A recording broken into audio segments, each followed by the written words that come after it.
जय माताजी मित्रों, मारी चेनल ममतानी रसोई में तमारुं स्वागत है। आज आपणे बनावीशुं ममरानो हेल्दी और टेस्टी नास्तो। तो अत्यारे नास्तो बनाववा माटे मैं 2 वाटकी ममरा लीधा है। तो आ 1 वाटकीना मापथी मैं 2 वाटकी ममरा लीधा है।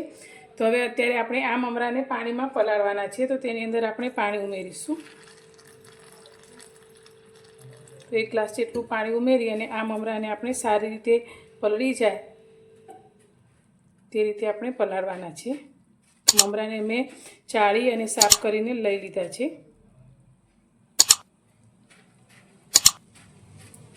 तो पानी में आ रीते डूबी जाए ते रीते आपणे तेने पलाळीशुं।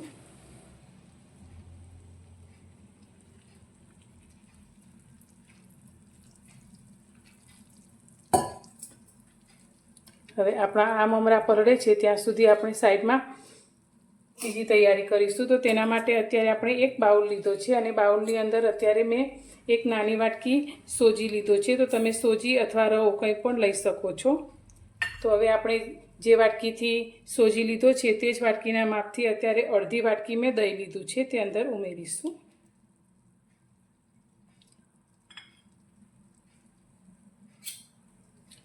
हवे दहीने आपणे सोजी साथे सारी रीते मिक्स करीशुं।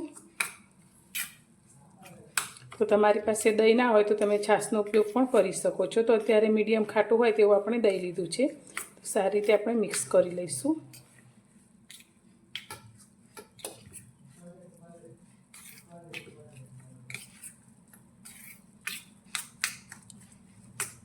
तमे क्यारे आ रीते ममरानो नास्तो ना बनावे तो एकवार जरूरथी बनावजो। खूब ज एकदम टेस्टी पण बने छे अने खावामां पण एकदम हेल्दी बने छे। तो दही अने सोजी सारी रीते मिक्स थई गया है। तो तेनी अंदर आपणे 2 चमची जेटलुं पाणी रेड़ीशुं अने सारी रीते मिक्स करीशुं।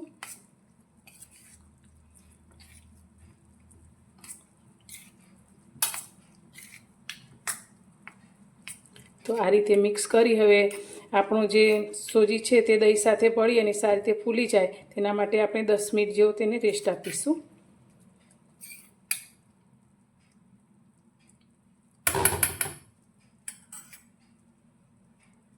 तो अत्यारे अपना ममरा और सोजी सारी रीते पलળી गया है। तो ममरा पलળીને आ रीते एकदम सॉफ्ट थई गया है। तो हवे आपणे ममरामांथी पाणी काढी लईशुं। तो एक गरणी उपर आपणे ममराने लई लईशुं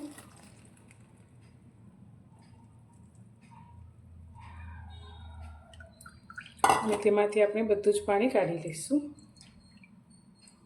તો મમરા પલળ્યા પછી આપણે જે 2 વાટકી લીધા હતા તે અત્યારે 1 વાટકી જેટલા થઈ ગયા છે। હવે આપણે એક મિક્સર જાર લઈ લઈશું અને પલાળેલા મમરાને આપણે જારની અંદર લઈ લઈશું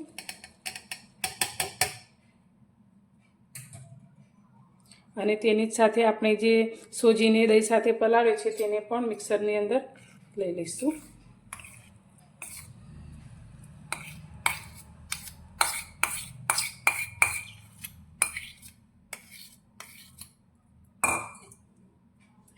હવે આની અંદર ફક્ત 2 ચમચી જેટલું પાણી આપણે રેડી અને તેને પીસી લઈશું।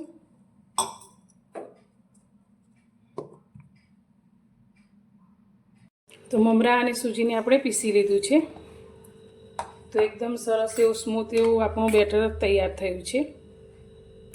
તો આનાથી આપણો નાસ્તો એકદમ ફ્લફી તૈયાર થશે, એકદમ પોચો। તો હવે તેને આપણે એક બાઉલની અંદર લઈ લઈશું।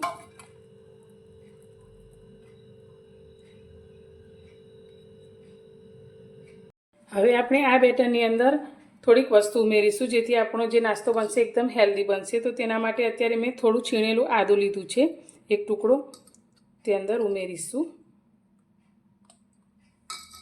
તેની સાથે મેં 2 થી 3 લીલા મરચાં લીધા છે।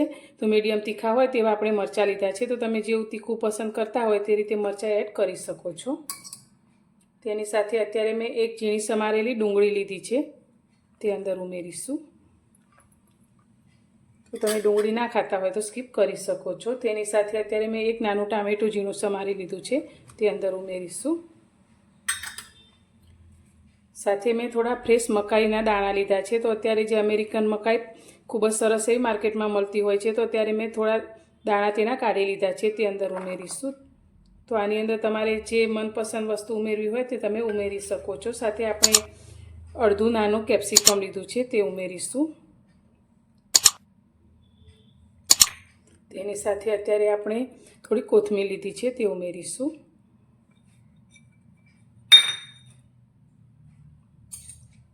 બધી જ વસ્તુને આપણે મિક્સ કરીશું. તો આની અંદર આપણે બહુ વધારે મસાલા કરવાની પણ જરૂર નથી. તો અત્યારે આપણે સ્વાદ પ્રમાણે અંદર મીઠું એડ કરીશું 1 ચમચી જેટલું. અને બધી જ વસ્તુને સારી રીતે મિક્સ કરી લઈશું. તો આ રીતે નાસ્તો તમે સાંજ માટે પણ બનાવી શકો છો અને બાળકોને લંચ બોક્સમાં પણ આપવા માટે બનાવી શકો છો. બધું જ એકદમ સરસ રીતે મિક્સ કરી લીધું છે. તો હવે તેને એકદમ પોચો નાસ્તો બને તેના માટે અત્યારે મેં નાની ચમચી અડધાથી પણ થોડો ઓછો એટલે કે ચપટી જેટલો ખાવાનો સોડા લીધો છે તે ઉમેરીશું. અને તેની ઉપર આપણે થોડો લીંબુનો રસ ઉમેરીશું અને ફરી એકવાર સારી રીતે મિક્સ કરી લઈશું.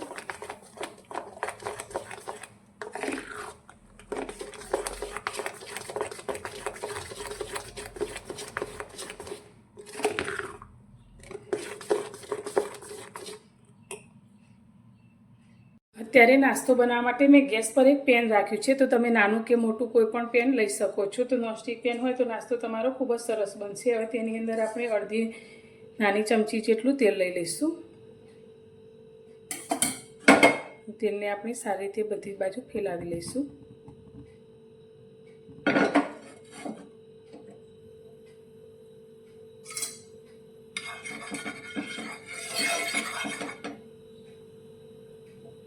હવે ગેસની ફ્લેમ આપણે મીડિયમ કરી અને તેની અંદર આપણે જે ખીરું તૈયાર કર્યું છે તે અંદર ઉમેરીશું. તો અત્યારે આપણે 4 ચમચા જેટલું ખીરું અંદર ઉમેરીશું.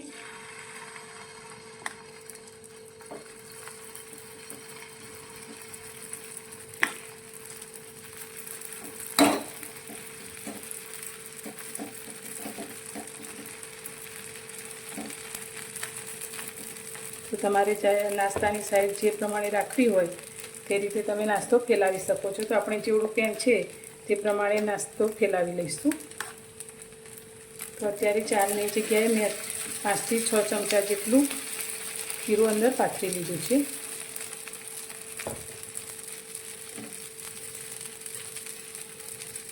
તો બહુ જાડું પણ નહીં અને સાવ પાતળું પણ નહીં, તે રીતે આપણે પાથરવાનું છે.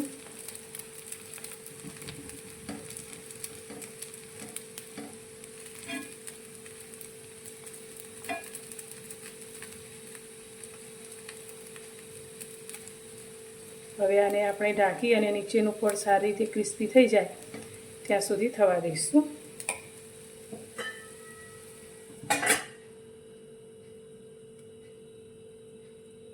તો થોડી વાર પછી હવે આપણે નાસ્તાને જોઈ લઈએ. તો તમે જોઈ શકો છો ઉપરથી આપણો નાસ્તો આ રીતે ડ્રાય થઈ ગયો છે. તો હવે નાસ્તાને આપણે બીજી સાઈડ ફેરવી લઈશું. તો આ રીતે ચમચાથી મોટો નાસ્તો આપણે બનાવ્યો છે એટલે ફાવે નહીં તો તમે બીજી પ્લેટમાં લઈ અને આ નાસ્તાને ફેરવી શકો છો.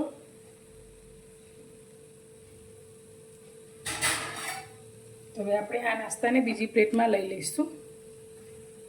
તો નાસ્તાને મેં આ રીતે બીજી સાઈડ પણ ફેરવી લીધો છે. તો હવે ઉપરથી થોડો નાસ્તો આપણો ક્રિસ્પી થઈ ગયો છે. તો નીચેની સાઈડ પણ સારી રીતે ક્રિસ્પી થાય ત્યાં સુધી તેને થવા દઈશું. ગેસની ફ્લેમ આપણે એકદમ ધીમી જ રાખીશું. તો નાસ્તાને આપણે જોઈ લઈશું. તો બંને સાઈડથી નાસ્તો એકદમ સરસ એવો આપણો ચડી ગયો છે. તો હવે આને કાઢી લઈશું અને આ જ રીતે આપણે બીજો નાસ્તો પણ તૈયાર કરીશું. અને આપણે અત્યારે નાસ્તો મોટો બનાવ્યો છે તો થોડો ઠંડો થાય એટલે આને આપણે 4 ભાગમાં ડિવાઈડ કરીશું. તો તૈયાર છે આપણો મમરાનો નાસ્તો. તો એકદમ હેલ્ધી, ખાવામાં ખૂબ જ ટેસ્ટી એવો. તો બાળકોને અને મોટાને બધાને આ નાસ્તો ખૂબ જ પસંદ આવશે. તો ટોમેટો કેચઅપ અથવા તો તમે કોથમીરની ચટણી સાથે આ નાસ્તો સર્વ કરી શકો છો. તો તમને મારી આજની આ મમરાનો નાસ્તો બનાવવાની રેસીપી કેવી લાગી તે મને કોમેન્ટમાં જરૂરથી જણાવજો. અને પસંદ આવી હોય તો વિડીયોને લાઇક કરજો, શેર કરજો અને મારી ચેનલ પર નવા છો તો ચેનલને સબસ્ક્રાઈબ કરવાનો બિલકુલ ભૂલતા નહીં. તો ફરી મળીશું એક નવી જ રેસીપી સાથે નવા વિડીયોમાં.